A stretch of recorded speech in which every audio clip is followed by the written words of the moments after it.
来看台南市北区有民众呢是去翕到一个原本坐轮椅的老大人，竟然爬去咧车顶准备要驶车出去，这嘛引起网络真大的讨论。嘛因为进前呢是小连续发生这坐会驾驶出车祸意外，所以民众是烦恼讲这坐会人行行动无方便，而且佫驶车，安尼有可能会造成交通危险。 台南北区的车路有人看到一个查甫人塞轮椅，和一个查甫人豆豆上车，准备驶车。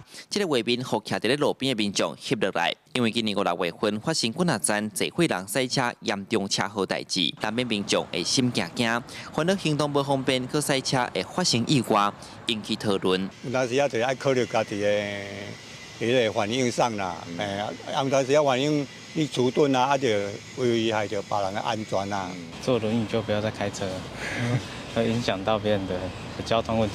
经过了解，驾驶是7、80岁的退休大师，去年车外籍看好，驶这台车是几个月前买。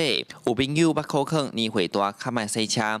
警方回应，这无明显的违规，嘛无法度确认当事人的身体状况。那根据规定，实际上坐轮椅的人是会使驶车，但是一定要经过医生诊断身体状况，确认无异常。 才会使。依据《道路交通安全规则》第76条第1项第5款及身心障碍者报考汽机车驾照处理要点，经专业医师评估后体检合格是可以开车的。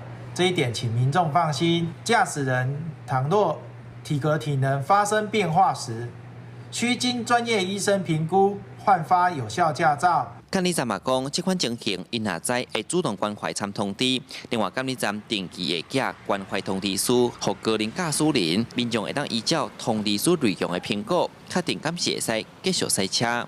记者苏台南采访报道。